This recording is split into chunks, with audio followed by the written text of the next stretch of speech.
voice of vaping. In each show, we share the latest about regulations and things you need to know, plus upcoming conferences and fests, along with interviews with the movers and shakers in this fabulous vape space. Are you looking to get into this ever-expanding marketplace? Do you want to master this industry?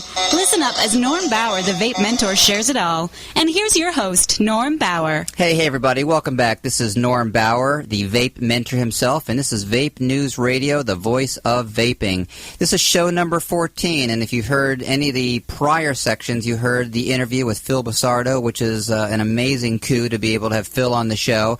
And also, I wanted to remind you that this episode is sponsored by Vape News Magazine, the #1 publication for consumers as well as for the industry, and the first magazine specifically focused on the world of vaping.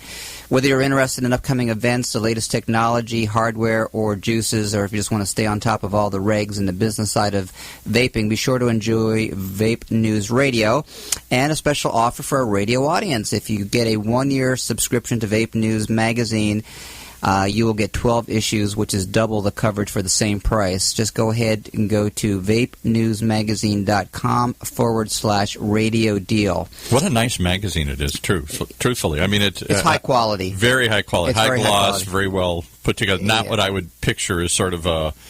I don't know. I think this is a hobbyist kind of industry, but it's really grown way beyond that. It's way beyond that, Paul. It's actually become it's becoming, I'm not going to say institutionalized, but it's certainly being intruded upon by people of experience and money and business acumen. Big bucks, right. So, and if you would like to be one of those persons with business acumen, I want to remind you that Vape U, which is the School of Higher Vaping, is launching on the 2nd of February.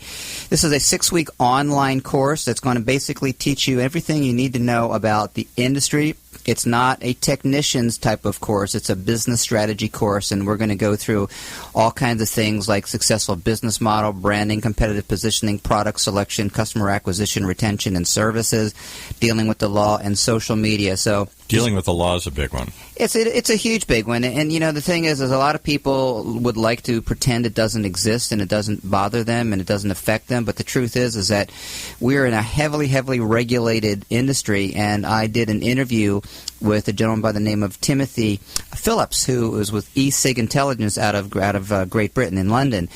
And we did a long-form interview for an upcoming show that I'm going to be doing, and we talked about the influence over in Europe and how it's going to affect the United States. And it's amazing because if you look to that, it's kind of like a preview of coming attractions. So let's get into our interview here. I'm extraordinarily excited. I met Grimm Green back at ECC in September.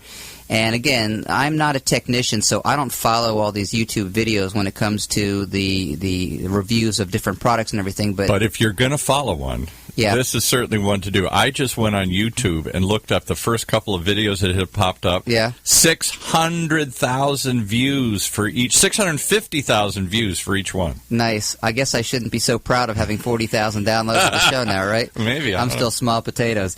Anyway, Nick is an amazing guy. Again, I'm very privileged to call him a friend and an associate now, and you're going to be hearing a lot more with Grimm, and I'm going to have him on the show on a regular basis. So I'm going to shut up, and you just go ahead and bring that up.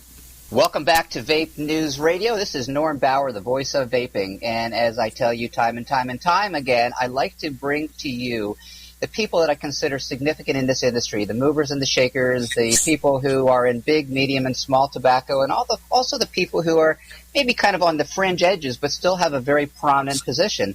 And so today I have a gentleman on the phone that you probably have heard of, and maybe you know why you've heard of him, and maybe you don't know why you've heard of him. But his name is Grimm Green, and Grimm is obviously not some type of something that his parents put upon him. So we're going to find out how he got that name Grimm, and he's going to tell us what his real name is. So Grimm Green, welcome to Vape News Radio. Well, thank you very much for having me, Norm. Okay. So first off, what's the story behind Grimm? It's kind of a long story. So I'm a bit of a Disney nerd. I grew up with my family, and we used to go to Disneyland often, quite often. I have Disneyland. I have Disney villains tattooed on me, and so it's kind of part of my childhood. And when I was trying to figure out some sort of online name, the first forum that I joined was actually like a Disneyland-based forum, which I know sounds super nerdy, but it was a great community, and I loved going there. And so when I was trying to figure out my online name, one of my favorite rides at Disneyland is the Haunted Mansion. They have this one looping song, and the name of the song in the ride is called Grimm Grinning Ghosts. Yes. And so I thought, oh, Grimm, that's so cool. My last name is Green, Grimm Green. It just kind of happened. And I was Grimm Green on these Disneyland forums for years before I joined YouTube. And then when I started up my YouTube, I kept the name Grimm Green. And Grimm is actually spelled incorrectly. There's 2 M's in it because I didn't know how to spell Grimm. So okay. Grimm Green with 2 M's. I wasn't sure if it was a take on the Grimm Brothers fairy tales or whether it was. And aren't you glad that Maleficent was already taken as a name? Otherwise, you'd be Maleficent Green or something nerdy, even more nerdy. Exactly. There was a lot of other much more nerdy names I could have chose from other than Grimm Green, but that's what I went with. All right. So I am familiar with your name, but and most people who are listening right now probably are. But why don't you tell us a little bit about how you got into the vaping industry and what exactly are you doing here and what is your mission here? Well, I would say first and foremost, my number one mission is to help spread some good information around there. I was a long-time smoker, and I was a heavy smoker, and I was one of these smokers that actually enjoyed smoking. I liked every aspect of it. I thought it was just cool and enjoyable. Everything from the social aspect to it. I loved smoking. I was just a big fan. I had paused smoking, as a lot of us do, for a couple of years, and my brother and I like to travel to Las Vegas, Nevada every once in a while, and we had a trip planned to Las Vegas. And when you go to Las Vegas and, you're sitting at a blackjack table and you have a cocktail in your hand, you just want to smoke cigarettes. You feel like you're Dean Martin and you just want to sit and smoke cigarettes. And I wasn't smoking at the time, and I knew that if we went to Las Vegas that you'd start, sir. That I was going to start smoking. I just knew it. I knew that was going to happen. And so one day I had got online and I was searching around Google for different things, and I Googled the term fake cigarette because I thought there might be something out there that's not smoking but could make me feel like I was smoking. And wow. I came across this YouTube video from a guy named Leaford, who is not around anymore. But he was showing all these tiny little weird fake cigarettes, and I became fascinated by it. I'm like, what is a Janty? What is a Smoke 51? What are all these products?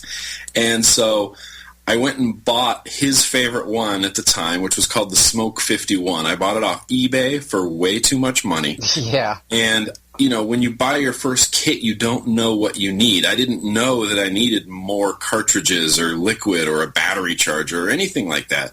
I just bought the kit and thought, this is it. This will be great. And I got it, and it was shockingly great. And I thought, wow, this could actually work. I ended up going down to Las Vegas, smoking cigarettes anyway, because again, I didn't know I needed a battery charger or liquids or more cartridges or anything like that. And you owed it to Dean Martin, by the way. Yeah, I did owe it to Dean Martin for one last trip to Vegas, just cigarettes in hand. And so we went down to Las Vegas and ended up smoking like chimneys anyway. And I came back and I was still fascinated by this, so I started doing as much research as I could. And at the time, back in 2011, there wasn't a whole lot out there. The ECF was a very small forum where everybody kind of knew everybody, and I would go there daily and talk to people and try to get information. And fast forward about 2 weeks and I get my 901 starter kit, and that's kind of the kit that I recognize as the one that really got me into vaping. I bought a 901 kit. I did my research. I got a battery charger. I got liquid. I got spare atomizers. I got everything I needed to kind of make that final step. And when I did that, when you go your first 24 hours without a cigarette, it's a very liberating feeling. It just feels good. You're thinking, wow, I just went 24 hours without a cigarette,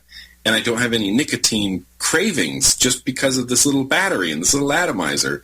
And so I got really excited about that, and I wanted to go to get on YouTube and tell other smokers this is a possibility. I was so excited about it, and I just wanted to talk about it. I just wanted to communicate that to people because I would have wanted somebody to communicate that to me. Yeah, face it, when you first get started in something, you are lacking education, whether it be, e-cigs or computers or any other hobby that you want to take on. You're looking for information. And so this was in 2011. Okay, no, this was 2009. Oh, 2009, my apologies. Oh, so you were really very, very, very early in. Yes. And so obviously you got people who were commenting on your YouTube video and thought this was really awesome stuff for them to learn. It was great. There were people who were interested in it right away. And, back in 2009, I just started up my YouTube, and I gained a couple hundred subscribers right away. And it was a very small, close-knit community. There wasn't, I wasn't expecting to get 1,000 subscribers, 2,000 subscribers, because there just wasn't that many people who were into it at the time. And so since 2009, fast forward to 2014, there's thousands and thousands and hundreds of thousands of people who are into it, and it's kind of blown up into this big industry, this very, very, very large community. So where do you see this large community going as far as you are, what I call a technician. You like to tear stuff apart, and you like to diagnose them, and would you say that you were kind of like nerdy in that sense even before you got into this? Is you kind of were mechanically minded, that you like trying to see what makes things work? Yeah, absolutely. I mean, I grew up to be a sci-fi nerd and very gadgety and techie as far as like computers and smartphones and this, that, and the other. So there's a certain sort of gadgety aspect to it that very much appealed to me. And there's kind of a certain person who they'll start vaping and they'll get a kit that they like, and then that's it. They're good with that. And then there's this other kind of sort of personality type where they really get into like the hobby aspect of it and the fidgety, like gadgety part of it. And I was definitely into the gadgety side of it. Well, one of the things I'm sure you've seen is there's a changing demographic of the people who are into this. Obviously, your age group, the millennial age group, gravitated very quickly, and it's a social thing as much as it's a non-smoking thing. But also, a lot of the baby boomers, a lot of the the Gen X's, the 40 pluses are getting into it as well. But here's the challenge, man. We don't like fucking with these small little pieces of machinery. We don't like tearing stuff apart. We want something that's simple. So, what advice would you give for someone who really doesn't like to get gadgety or get into the mechanics of it, and they just want to stop smoking? Damn it, they just want to stop smoking, and they want to do it in the easiest but yet cool way. Right. Well, at the very least, you're going to have to at least charge batteries. That's what I tell everybody who doesn't want to fiddle or doesn't want to rebuild or anything. I'm like, are you okay with charging your phone? Because you're going to, at the very least, you're going to have to charge batteries, because batteries are crucial. If there's one thing we need in vaping, it's power, it's batteries. And so certainly there are, especially now more than ever, there are very, very easy ways to vape. I usually point people in the direction of internal batteries. So things like the iStick or the MVP, where you just literally just plug it in. That's all you have to do. You plug it in. You get a tank, you fill up your liquid, and you're good. There's not, there's some, fiddling involved, but now more than ever, it's more minimal than it's been. Back in 2009, all it was fiddling. We didn't have any of this cool technology or these neat tanks. All we had was fiddling back then. Well, I'll speak on behalf of the older generation, and I'll give in to you. I'll say, yes, I think that we can handle the technology involved in plugging something in, because that's not asking too much. So let me ask you, are you you aren't actually in the industry. You do this just for a hobby, just for fun, right? For the most part, yeah, I do it just for fun. Back in 2009, we started a small liquid company because liquids have kind of always been the most fascinating part about vaping to me. I like the idea of being able to find a flavor that's not a tobacco that you can vape, and there's this whole world of wonderful flavors, and people always ask me, well, what tastes exactly like a cigarette? And I always tell them the same thing. I say, we have this whole world of wonderful flavors that you can vape. Trust me that you don't want something that tastes like a cigarette. There's better out there. Yeah, there's so much better stuff out there. And I always liked buying new liquids and examining and kind of picking apart all these new liquids and flavors, and I was always fascinated by that. So back in 2012, we started Amber Juice. It's not a huge time liquid company. It's just a small, delicious liquid company. It's flavors that I like to vape, and so that's what we sell. All right, so I'm going to give you a chance to pitch this here. So give us the website for this e-liquid company so people can go and find out what Grimm likes to smoke. Yeah, absolutely. It's namberjuice.com. It's amber with an N on the front, namberjuice.com. And we have something like 20 flavors, and we have a new line of juice called the Epic Clouds, which is 6 flavors that are the max VG liquids for drippers. Very, very flavorful. I mean, generally more simple flavors, nothing like super complex, nothing super overpriced. It's just accessible, good liquid. And yeah, I mean, all the flavors are flavors that I personally like to vape. We do have a couple of tobacco flavors because I've always been fascinated by tobacco flavors because they don't ever taste like cigarettes.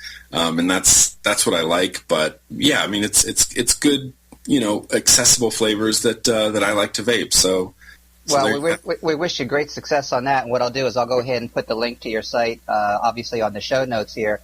And since we're recording this in December, just prior to Christmas, and we just hit 200,000 downloads, we're doing pretty good with Vape News Radio. Nice. We are also very, very proud to announce that Nick, which is his real name, by the way, not Grimm, but Nick is his real name, is going to be a new writer for Vape News Magazine. So welcome to the family. And what are you going to be writing on? Yeah, absolutely. It's a good family to be a part of.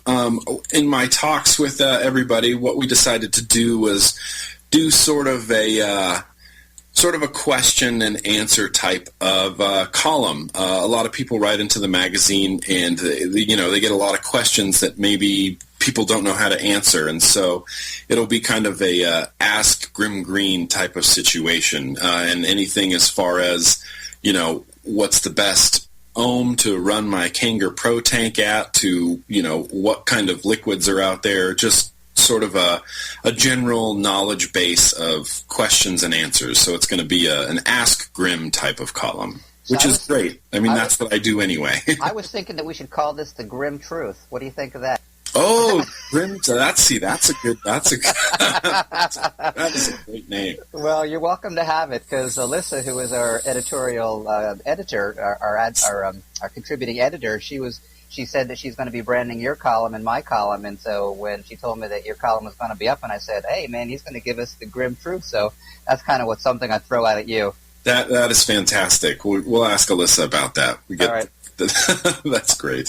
All right, so in closing, 2015 is just a few days away, and obviously this industry continues to grow, and right now, there's different projections about how big it is. It's about a $3 billion industry right now.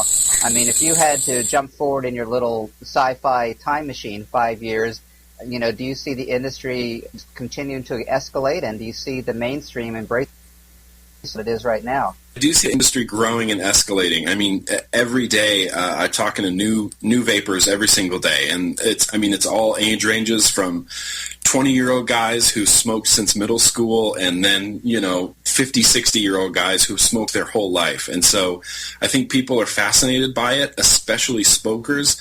I think it's going to be hard to win over the general public who have had no experience with tobacco or smoking or trying to stop smoking. And a lot of people don't understand that stopping smoking is one of the hardest things that you'll ever have to do in your life. I mean, it is a very, very difficult process. And now we have this wonderful product that can help people do that.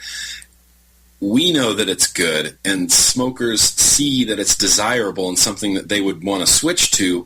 But I think winning over the non-smokers or the tobacco prohibitionists who think that nobody should be smoking anyway, I think that's going to be a lot of the uphill battle. Thankfully, I think 5 years from now we'll have quadrupled our numbers, possibly more, and so I think it's going to be kind of kind of undeniable that these work, that these are a good thing, and that now hopefully millions of people are using them to not smoke cigarettes. And from your mouth to God's ears, as a matter of fact, I just read in Forbes magazine a couple of days ago, a very, very powerful writer actually wrote in the fact that why doesn't the mainstream just acknowledge that this is a better alternative to cigarettes? And yes, Right. there's still some questions and not everything is in place, but if you just had to make a choice between A and B, between black and white, this is a pretty easy decision.